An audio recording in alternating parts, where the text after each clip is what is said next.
వచ్చు అని ఎవరు నేర్పించారంటే దావీదు గారు నేర్పించారు. దావీదు గారికి బాల్యం నుంచి దేవుని మీద భక్తి ఉంది, భయం ఉంది, దేవుని మీద ఆనుకొని బ్రతికినవాడు. కనుకనే ఆయన బాల్య జీవితంలోనే కొన్ని కీర్తనలు రాశాడు. అయితే బాల్యంలో ఆయన ఎక్కడున్నాడు? గొర్రెలు కాసుకుంటూ ఉన్నాడు. బాల్య జీవితం అంతా కూడా గొర్రెల కాపరి జీవితం. గొర్రెల కాపరి జీవితాన్ని దేవుడు ఎందుకు అనుగ్రహించాడు అనంటే, మనుషులను పరిపాలించాలంటే, మనుషులను నడిపించాలంటే మరి గొర్రెల దగ్గర నేర్చుకోవలసినటువంటి అవసరత ఉంది అని. అందుకనే దావీదు గొర్రెలను మేపాడు, ఇజ్రాయేలును పరిపాలన చేశాడు. మోషే గొర్రెలను మేపాడు, ఇజ్రాయేలీలను ఐగుప్తు దేశం నుంచి నడిపించడానికి నాయకుడైనాడు. మోషే ఇజ్రాయేలును ఐగుప్తు దేశంలో నుంచి, పాపము అనేటువంటి ఐగుప్తు దేశంలో నుంచి విడిపించి కనాను అనేటువంటి పరదేశం అనబడేటువంటి కనానికి నడిపించాడు. ఎవరు? మోషే గారు. అయితే దావీదు గారు ఇజ్రాయేలీలను 40 సంవత్సరాలు పరిపాలన చేయడానికి దేవుడు అవకాశం ఇచ్చాడు. ఎప్పుడు? గొర్రెలను మేపిన తరువాత. అందుకనే అంటాడు, గొర్రెల దొడ్డిలో నుంచి నిన్ను నేను పిలిచి తిని అని అంటాడు దేవుడు. ఎవరిని పిలిచాడు అంటే దావీదును గొర్రెల దొడ్డిలో నుంచి పిలిచాడు. గొర్రెల దొడ్డిలో నుంచి పిలిచి ఎవరి మీద రాజుగా ఉంచాడు? ఇజ్రాయేలీయులు అనేటువంటి ప్రజల మీద నాయకుడిగా ఉంచాడు. కాబట్టి ఆయన బాల్య జీవితంలో ఆయన చాలా బలవంతుడుగా ఉన్నాడు. ఒంటరి జీవితం అయినా ఆయనతో ఎవరున్నారంటే దేవుడు ఉన్నాడు. దేవుడు ఉన్నాడు కనుక ఆయన ఏం చేశాడంటే, సింహమును చీల్చగలిగాడు, ఎలుగుబంటును చంపివేయగలిగాడు. అంతటి శక్తి ఒక పిల్లవానికి ఎలా వచ్చింది అని మనం ఆలోచన చేస్తే, అది ఆయన అంటాడు, అది నా శక్తి కాదు, నా యుక్తి కాదు, నా బలం కాదు, దేవుడే నాకు నా చేత చేయించాడు అని అంటాడు. కాబట్టి దేవుని మీద ఆధారపడినటువంటి వ్యక్తి ఒకవేళ ఇప్పుడు సమస్యలు, శోధనలు, బాధలతో ఉండొచ్చేమో కానీ వానికి ఒక దినాన ఆశీర్వాదం ఖచ్చితంగా వస్తుంది అనేటువంటి విషయాన్ని మనం గమనించవచ్చు. ఇప్పుడు చాలా సంతోషంగా ఉన్నాడు. ఎప్పుడు? గొర్రెలను కాస్తూ ఉన్నప్పుడు ఏ చీకు చింత లేదు.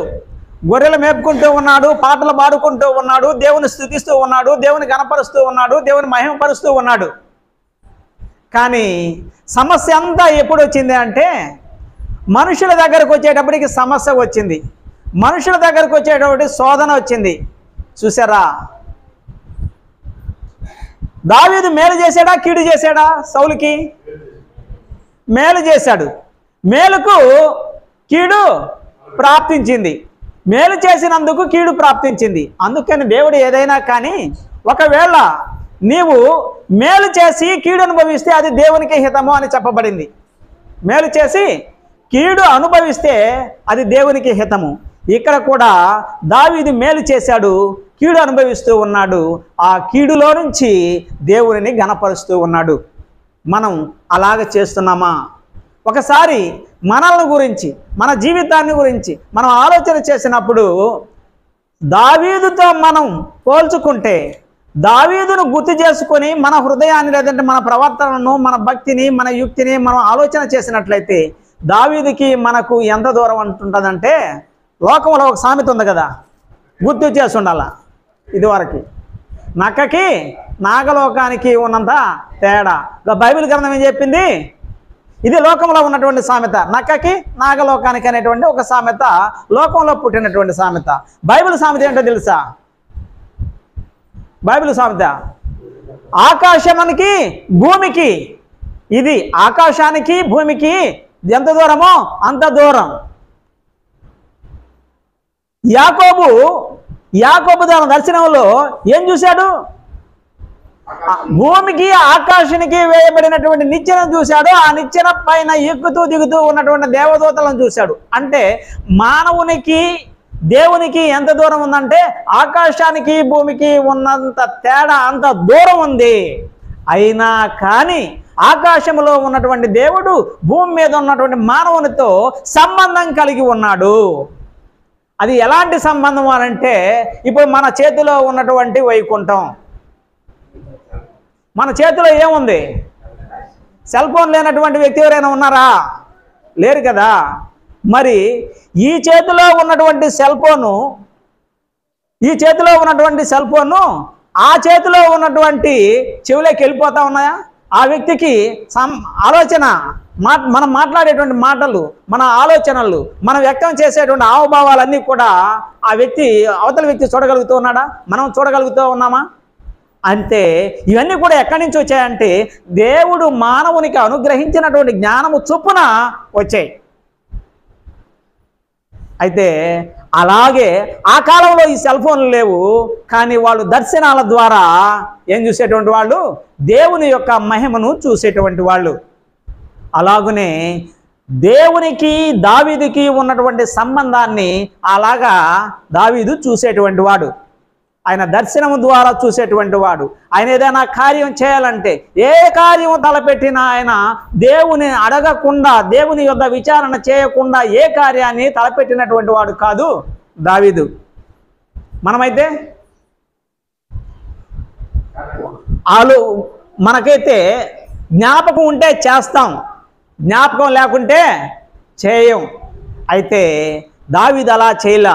ప్రతి విషయాన్ని దేవుని యొద్ద విచారణ చేసే ఆయన కార్యాలు చేశాడు. యుద్ధానికి వెళ్ళాలంటే దేవుని యొద్ద అడగాల, ఏ కార్యం చేయాలన్నా దేవుని యొద్ద అడగాల. నేను దేవుని యొద్ద విచారణ చేసి తిని, విచారణ చేస్తే దేవుడు అనుమతిస్తే వెళ్ళేటువంటి వాడు యుద్ధానికి, లేకుంటే యుద్ధానికి వెళ్ళేటువంటి వాడు కాదు దావీదు గారు. అయితే ఈ సందర్భంలో మనం చూడవలసినటువంటి ఈ కీర్తనల గ్రంథంలో మనం చూసినప్పుడు అంతటి సంతోషంగా కీర్తనలు పాడుకుంటూ దేవుని స్తుతిస్తూ ఉండేటువంటి దావీదు యొక్క జీవితంలో అనుకోని సమస్యలు, అనుకోని ఇబ్బందులు, అనుకోని అవాంతరాలు ఎదురయ్యాయి. ఆ అవాంతరాల నుంచి, ఆ ఇబ్బందుల నుంచి, ఆయన అనుభవించినటువంటి బాధల్లో నుంచి పుట్టుకొచ్చినటువంటి మాటలే కీర్తనలు. ఈ పాటలు ఆ బాధలో నుంచి పాడినటువంటి పాటలే ఈ కీర్తనలు. కాబట్టి ఆయన ఈ మాటలు మాట్లాడాడు. ప్రత్యేకించి నేను ముందుగా ఒక అధ్యాయాన్ని చెప్తాను. అది 31వ అధ్యాయం, తరువాత 37వ అధ్యాయంలోకి వెళదాం. 31వ అధ్యాయంలో ఆయన మాట్లాడతాడు, అనేక విషయాలు మాట్లాడతాడు. 31వ అధ్యాయంలో ఈ అధ్యాయానికి యేసుక్రీస్తుకి సంబంధం ఉంది. ఎందుకంటే యేసుక్రీస్తు ప్రభువారు ఒక మాట చెప్పాడు. లూకాసు వార్త 24వ అధ్యాయం 44వ వచనంలో ఒక మాట అంటది, ధర్మశాస్త్రము, ప్రవక్తలు, కీర్తనల గ్రంథములో నన్ను గూర్చి వ్రాయబడిన ప్రకారము ఇలాగు జరుగుతుంది. ఎక్కడంట? మోషే ధర్మశాస్త్రములో ఎవరిని గురించి రాసిందంట? యేసుక్రీస్తు ప్రభువును గురించి రాయబడి ఉంది. ప్రవక్తలు యేసుక్రీస్తుని గురించి వ్రాశారు. కీర్తనకారుడైనటువంటి దావీదు గారు కూడా యేసు ప్రభు గురించి రాశాడు. అంటే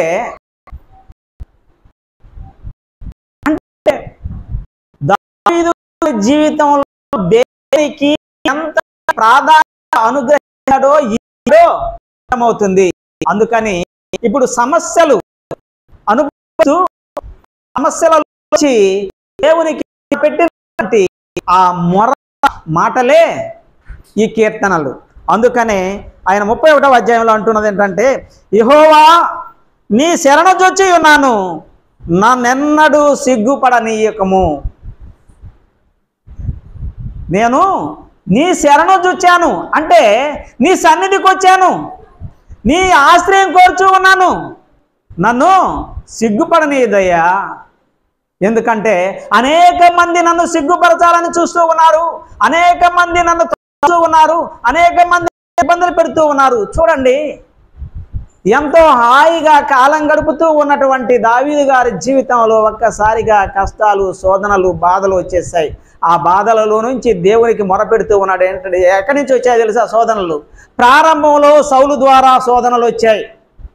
ప్రారంభ జీవితంలో సౌలు ద్వారా కష్టాలు వచ్చాయి.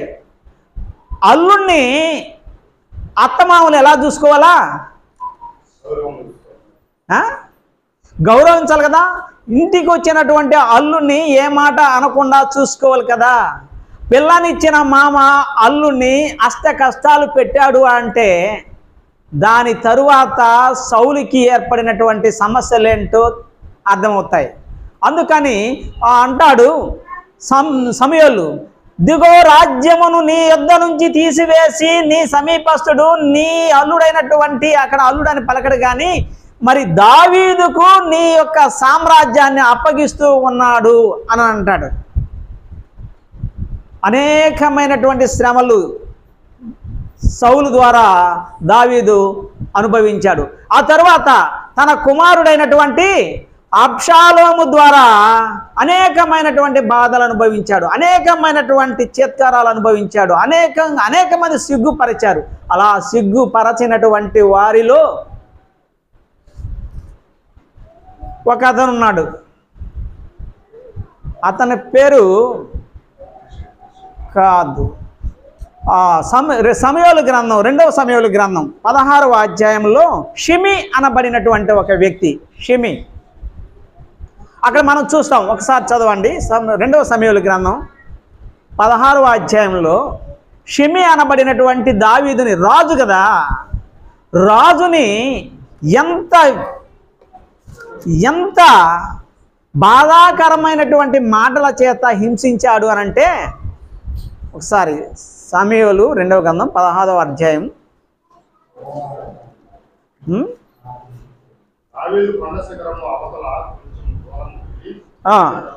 అక్కడ చెప్తాను, నేను చెప్తాను. 16వ అధ్యాయము చివరి వచనంలో 7వ వచనం నుంచి ఈ షిమి అంటే ఈ షిమి మాట్లాడుతూ ఉన్నాడు.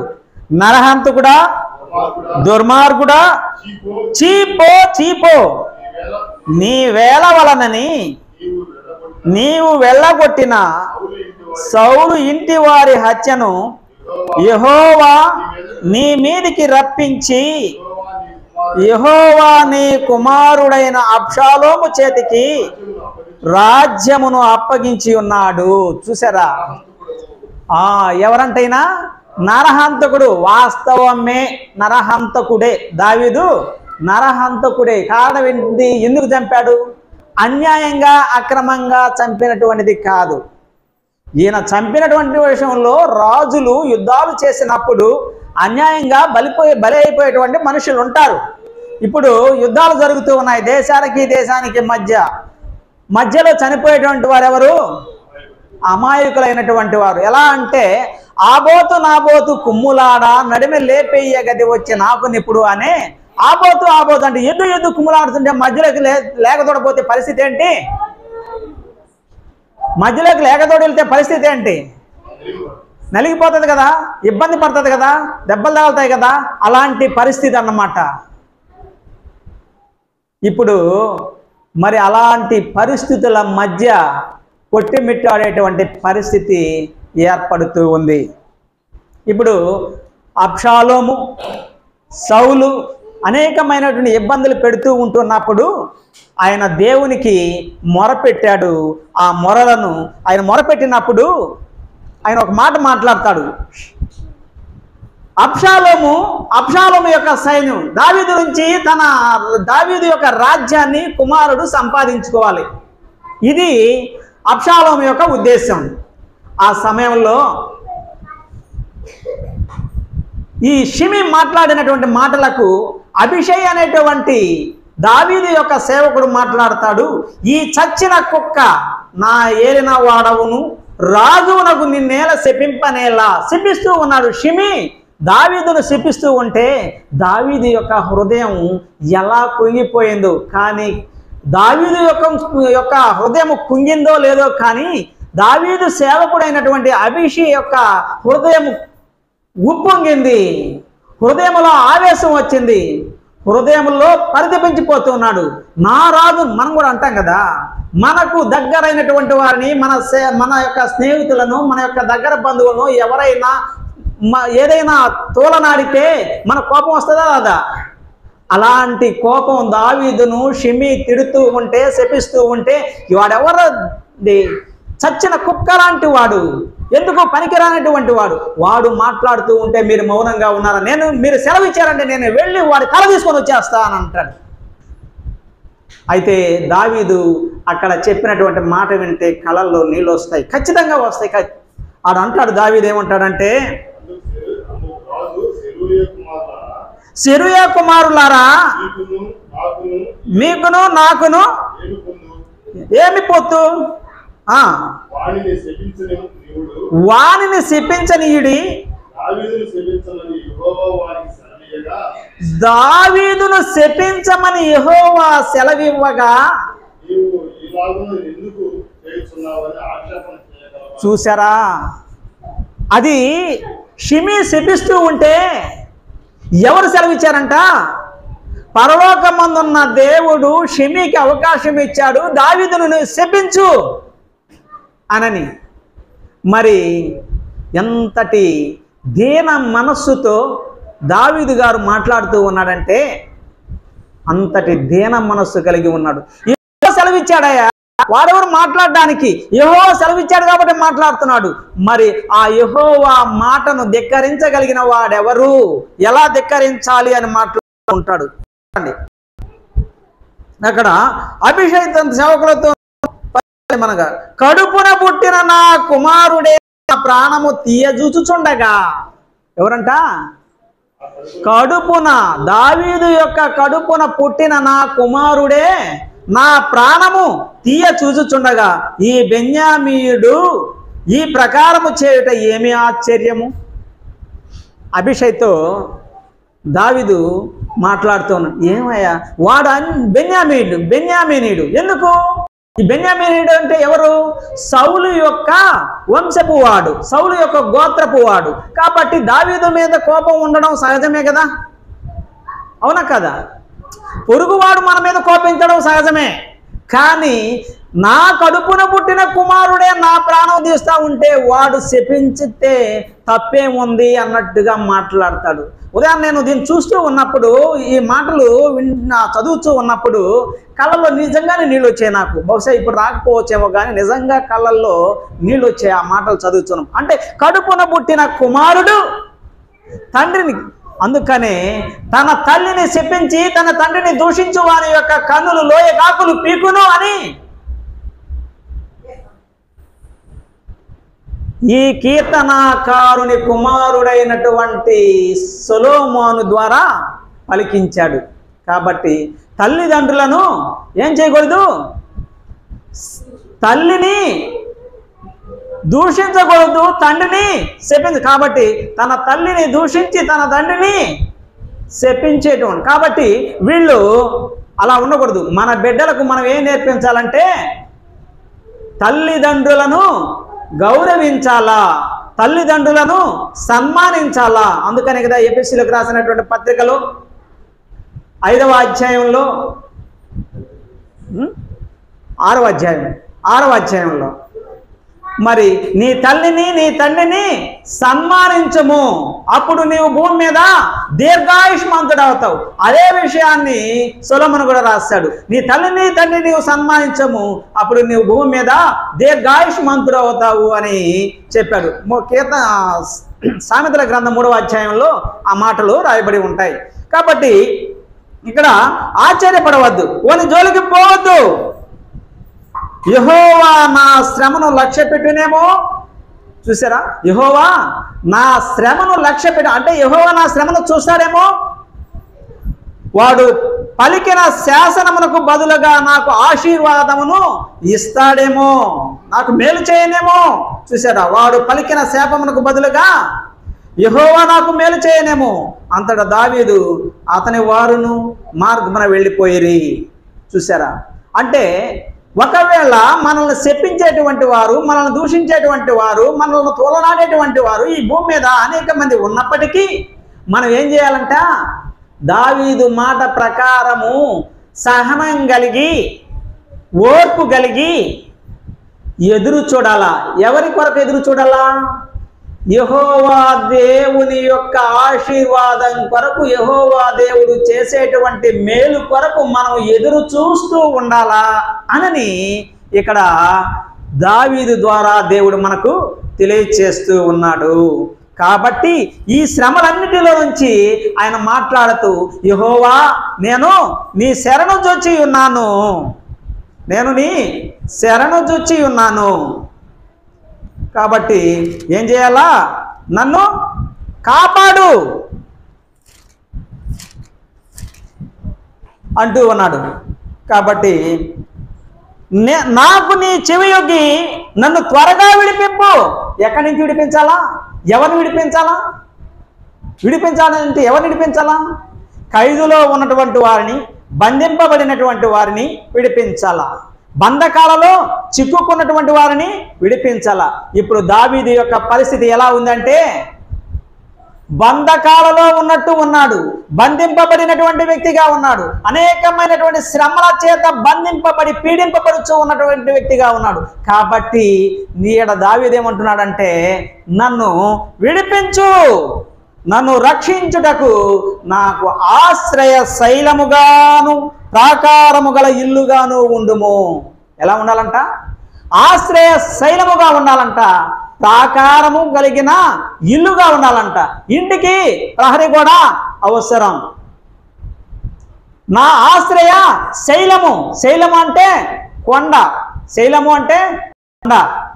అయితే ఈనాడు తెలుసా, నా కొండ, నా కోట నీవే, నా ఆశ్రయము నీవే అని అంటాడు దావీదు గారు. అంటే నేను ఎవరి మీద ఆధారపడడంలే, నేను మనుషులను ఆధారం చేసుకుని బ్రతకడంలే. నేను ఎవరిని ఆధారం చేసుకుంటున్నా అంటే నిన్నే ఆధారం చేసుకుంటూ ఉన్నా. నీవే నా దేవుడవు, నీవే నా, నీవే నా కొండ, నీవే నా ఆశ్రయ శైలము. అంటే నేను తలదాచుకునేటువంటి నా కొండ ఎవరు? నువ్వే. ఆయన ఎక్కడ తలదాచుకున్నాడు దావీదు గారు? అరణ్యములో కొండల మధ్యలో ఆయన తలదాచుకున్నాడు. చూసారా? ఒక్కసారి నేను వెళ్ళి హూషై అనేటువంటి ఒక వ్యక్తి, ఎవరంటే హూషై దావీదు యొక్క స్నేహితుడే, హూషై దేవుడి యొక్క స్నేహితుడే. అయితే అబ్షాలోము దగ్గరకు వచ్చేస్తాడు, పార్టీ మార్చేస్తాడు, పార్టీ ఫిరాయించేశాడు హూషై. దావీదు దగ్గర ఉన్నటువంటి హూషై అబ్షాలోము దగ్గరకు వచ్చేసి అబ్షాలోముని రాజు చిరంజీవి ఎగుగాక అని పొగడతాడు. అంటే రాజు దగ్గరకు వచ్చినప్పుడు ఏం చేయాలా? పొగడాలా. ఎందుకంటే పార్టీ మార్చినప్పుడు ఇప్పుడు కూడా రాజకీయ నాయకులు చేసేటువంటి పనులు అదే. ఈ ఒక రాజకీయ నాయకుడి దగ్గర ఉన్నటువంటి వ్యక్తి ఇంకొక నాయకుడి దగ్గరికి వెళ్ళినప్పుడు ఈ నాయకుని ఎదురుతాడు, ఈ నాయకుడి దగ్గర ఆ నాయకుడి దగ్గర నుంచి ఈ నాయకుడి దగ్గరకు వస్తే ఆ నాయకుని ఎదురుతాడు. ఇది రాజకీయం.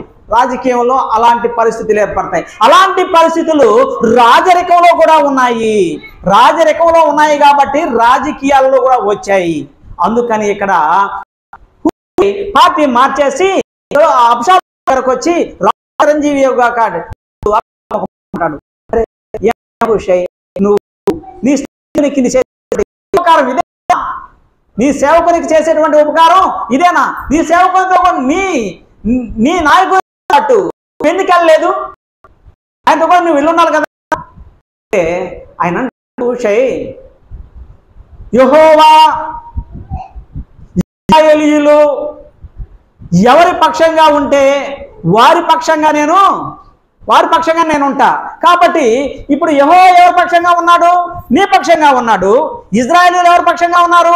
నీ పక్షంగా ఉన్నారు. మరి నేను ఎవరి పక్షంగా? నీ పక్షంగా ఉంటా అన్నాడు. చూసారా? కాబట్టి పార్టీ మార్చేశాడు. ఇలా పార్టీలు మార్చడం కాదు.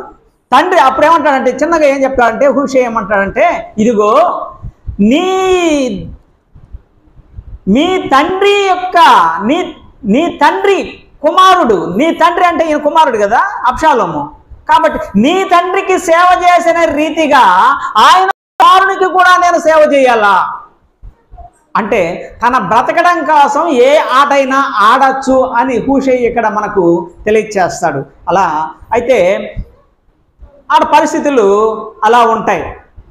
అయితే దావీదు గారైతే ఆయన నన్ను విడిపించు, నన్ను రక్షించు, నాకు ఆశ్రయ శైలంగా ఉండు.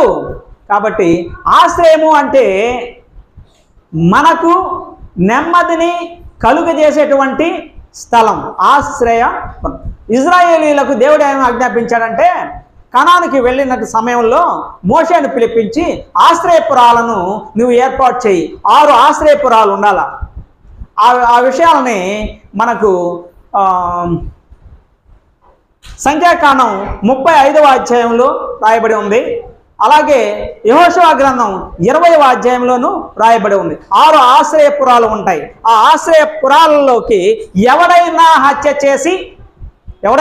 చేసి ఆ పొరుగునే ఉన్నటువంటి ఆశ్రయపురానికి పరిగెత్తుకుంటూ వెళితే, ఆశ్రయపురంలోనికి వెళితే ప్రతి హత్య చేయకూడదు, వానికి ప్రాణహాని చేయకూడదు. మరలా పెద్దల మధ్యలోనికి తీసుకుని వచ్చి విచారణ జరిగేంత వరకు ప్రత్యుపకారం చేయకూడదు. అయితే వాడు ఆశ్రయపురంలోనికి వెళ్ళక మునిపే ఈ ప్రత్యర్థి వాడిని చంపేస్తే వానికి ఏ శిక్షా విధి లేదు.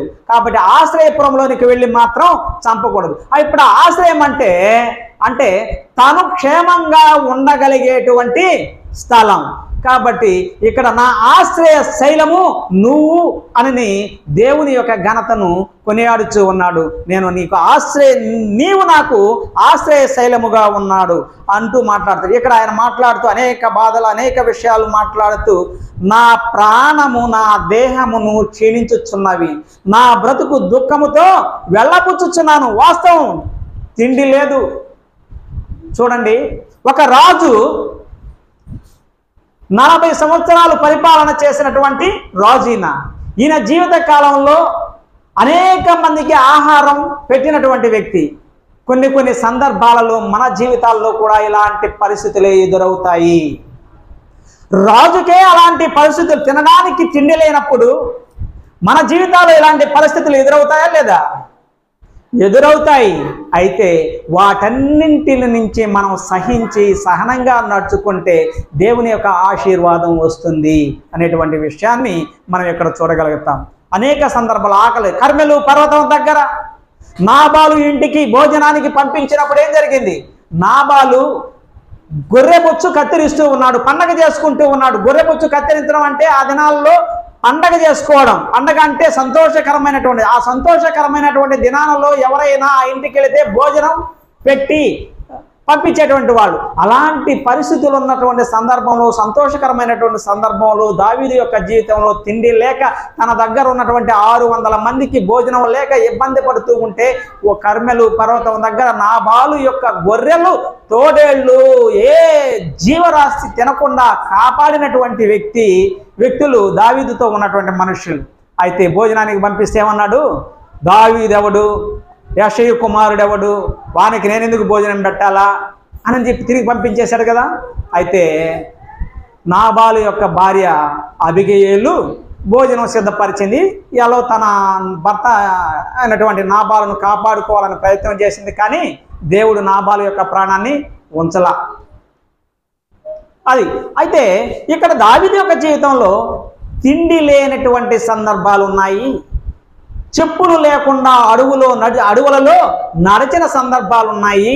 అనేకమైనటువంటి ఇబ్బందులు ఎదుర్కొంటూ కూడా దేవుని విడిచిపెట్టాల, దేవుని మీదే ఆధారపడాడు. ఒకవేళ మన జీవితంలో కష్టం వస్తే, మన జీవితంలో నష్టం వస్తే, మన జీవితంలో అనారోగ్యం వస్తే, మన దేహమునకు బలహీనత ఏర్పడితే మనం దేవునిని కొనియాడతామా? దేవుని గణపరుస్తామా? దేవుని మహిమపరుస్తామా? ఏం చేశాడు?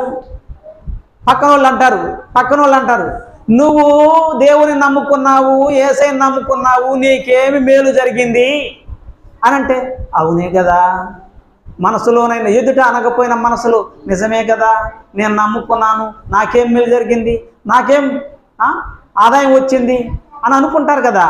నాకేం మేలు జరగదు, నమ్ముకున్నా, ఎంతకాలం నమ్ముకున్నా, ఎంతకాలం యేసు ప్రభు నేను నమ్ముకున్నా, నాకేం మేలు జరగల అని అనుకుంటారా లేదా?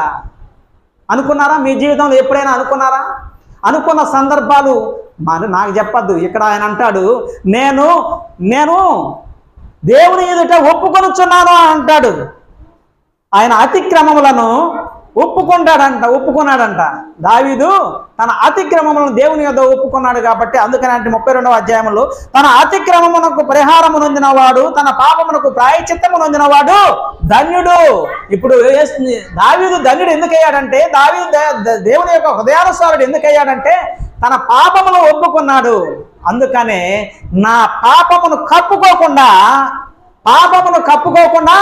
ఒప్పుకోవాలంట. పాపమును దోషాన్ని కప్పేసుకోకూడదు, మన పాపాన్ని కప్పేసుకోకూడదు. ఒప్పుకొని దేవుని ఎదుట ఒప్పుకొని, దేవా ఇక మీద నేను తెలుసో తెలియక పాపం చేశాను, దోషం చేశాను, ఇక మీదట ఆ దోషానికి నేను దూరంగా ఉంటాను, నేను అలాంటి దోషము ఆ పాపము చేయనని దేవుని ఎదుట ఒప్పుకుంటే దేవుడు ఏమన్నాడో తెలుసా? ఇక మీదట నీ పాపములు నేను జ్ఞాపకం చేసుకోను, ఇక మీదట నీ పాపములు నేను జ్ఞాపకం చేసుకోను అన్నాడు. అందుకని దావీదు ఇక్కడ రాశాడు, తన అతిక్రమములకు పరిహారము నొందినవాడు, తన పాపమునకు ప్రాయశ్చిత్తము నొందినవాడు ధన్యుడు. ఇక్కడ దావీదు కూడా ధన్యుడు ఎందుకయ్యాడంటే తన పాపములను, తన అతిక్రమములను ఒప్పుకున్నాడు దేవుని ఎదుట. దావీదు దేవుని హృదయానుసారుడయ్యాడు కాబట్టి ఆయన, నా కాలగతులు నీ చేతిలో ఉన్నవి, నేను ఏమంటాడంటే ఓటి కుండంట. ఎవరు? మనం అనుకుంటామా? మనల్ని మనం తగ్గించుకోవాలని, మనల్ని మనం పొగుడుకోవాలంటే అబ్బా నేను ఆ కార్యం చేసిన, ఈ కార్యం చేసిన, నేను ఎంతో గొప్పవాడిని మనల్ని మనం హెచ్చించుకుంటామే కానీ తగ్గించుకో. రాజుగా ఉండి దేనితో పోల్చుకుంటూ ఉన్నాడంటే ఒట్టి కుండ కాదు, ఓటి కుండ అంటే పగిలిపోయినటువంటి కుండ, పనికి రానటువంటి కుండ. నేను పనికి రానటువంటి ఘటనైనా, నేను పనికి రానటువంటి కుండనైనా, నేను ఎందుకో పనికి రాను అని మాట్లాడుతాను. కాబట్టి అనేకులు నా మీద దురాలోచన చేయుచున్నారు. ఈ అధ్యాయంలో ఇక్కడ ఇంకొక మాట అంటాడు, నా ఆత్మను నీకు అప్పగించుచున్నాను అని కూడా మాట్లాడతాడు. ఈ అధ్యాయము యేసుక్రీస్తుకి సాదృశ్యమైనటువంటి అధ్యాయం కాబట్టి యేసుక్రీస్తు సిలువలో వేలాడుతూ తాను చివరిలో పలికినటువంటి మాట, సిలువ మీద తాను పలికినటువంటి మాట, తండ్రి నా ఆత్మను నీకు అప్పగించుకొనుచున్నాను. ఇప్పుడు దావీదు గారు ఏమంటున్నాడంటే, నా ఆత్మను నీకు అప్పగించుకుంటూ ఉన్నాను, నీవే నాకు దిక్కు, నీవే నాకు ఆశ్రయము, నీవే నా కోట, నా కొండ అని చెప్పుకున్నాడు. దేవుని యొద్ద దావీదు తన పాపమును కప్పుకోకుండా ఒప్పుకున్నాడు. కాబట్టి అనేకమైనటువంటి శ్రమలలో నుంచి దేవుడు దావీదును విడిపించాడు. అనేకమైనటువంటి ఇబ్బందుల నుంచి ఆయన విడిపింపబడ్డాడు. అయితే ఆ తర్వాత ఆయన అనేక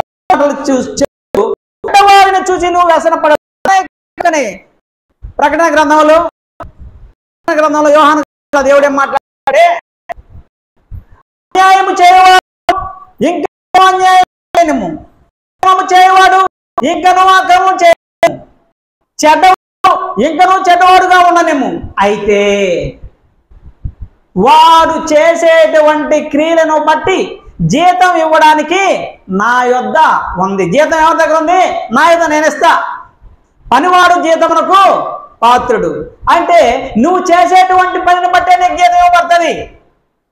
కాబట్టి అక్రమము చేస్తే అక్రమమును దున్ని కీడుని విత్తువాడు ఆ పంటనే కోయెను. అక్రమమును దున్ని కీడును, అక్రమము అనేటువంటి పొలాన్ని దున్ని కీడు అనేటువంటి విత్తనాన్ని విత్తితే మనము మత్తయి సువార్తలో చదవబడినటువంటి మాటలు మనం చూసినట్లయితే ఆ విత్తనాల గురించి చెప్పాడు కదా, అలాంటి ఇప్పుడు మనం అక్రమమును దున్ని కీడును విత్తితే ఆ పంట కోస్తాం. ఏ పంట కోస్తాము? కీడు అనేటువంటి పంట కోస్తాం. కాబట్టి కీడు అనేటువంటి అంటే మనం అక్రమం చేయకూడదు. అందుకని యేసు ప్రభువు ఏమన్నాడు తెలుసా? అక్రమము చేయవారులారా నా యొద్ద నుంచి దూరముగా పొండి. కాబట్టి అక్రమం చేసేటువంటి వారు దేవునికి అసహ్యులు. అక్రమం చేసేటువంటి వారు దేవునికి అసహ్యులు. కాబట్టి అక్రమము చేయకూడదు, అన్యాయము చేయకూడదు. కాబట్టి మేలే చేయాల, కీడు చేయకూడదు. మేలే చేయాలి. ఒకవేళ మేలు చేసిన తర్వాత కీడు అనుభవిస్తే, కీడు వస్తే అది ఎవరికి హితమండి అంటే ఎవరికి మంచిదంట? దేవునికే మహిమ అంట, దేవునికే మేలంట. కాబట్టి అందుకని పౌలు గారు కూడా అన్నాడు, మీరు కీడు చేసి మేలు అనుభవించుట కంటే మేలు చేసి కీడు అనుభవించుట దేవునికి హితము అని చెప్పారు. కాబట్టి మనం దావీదు వలె దీన మనస్సు కలిగి దేవుని మీద ఆధారపడి దేవుని యొక్క ఆశ్రయం కోరుచు దేవుని ఎదుట మనల్ని మనం తగ్గించుకుంటే దేవుని యొక్క ఆశీర్వాదానికి మనం వారసులం అవుతాం. అందుకని ఆయన 40 సంవత్సరాలు పరిపాలించేటువంటి సామర్థ్యాన్ని దేవుడు ఎన్నో సమస్యలు, ఎంతోమంది రాజులు ఎన్నో ఇబ్బందులు పెట్టారు. సౌలు తన కుమారుడైనటువంటి అబ్షాలోము, ఫిలిష్తీయులు, ఇలా అనేక మళ్ళా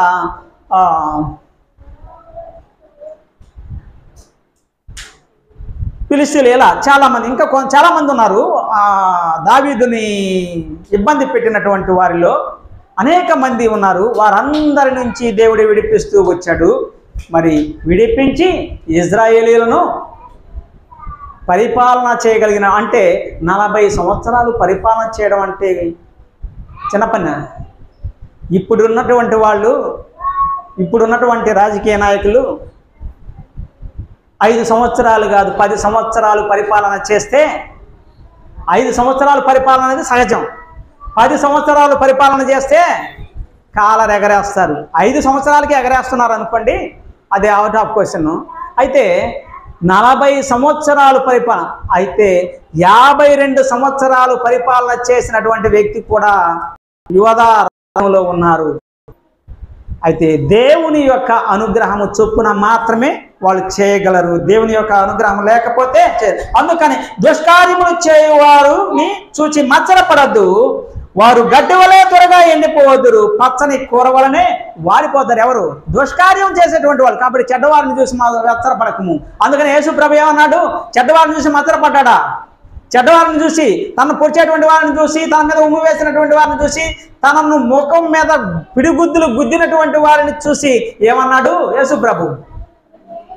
తండ్రి, వీరేమి చేయుచున్నారో వీరు ఎరుగురు కనుక వీరిని క్షమించుమని ప్రార్థన చేశాడా? అలా ప్రార్థన చేసేటువంటి సామర్థ్యము, అలాంటి సహనము, అలాంటి ఓర్పు క్రైస్తవులైనటువంటి మనకు ఉండాలా వద్దా? కాబట్టి సహనం కలిగి, ఓర్పు కలిగి దావీదు వల్లే మనం కూడా దేవుని మీద ఆధారపడి బ్రతకాలని తెలియచేస్తూ సమయాన్ని ముగిస్తూ ఉన్నాను. కాబట్టి దేవుని మీద ఆనుకొని ఆధారపడి బ్రతకడానికి మనం నేర్చుకోవాలని తెలియచేస్తూ సమయాన్ని ముగిస్తూ ఉన్నాను. దేవుడు మనల్ని దీవించి ఆశీర్వదించి తన కృపలో బలపరిచి భద్రపరచునుగాక. ఆమేన్. అందరికీ వందనాలు.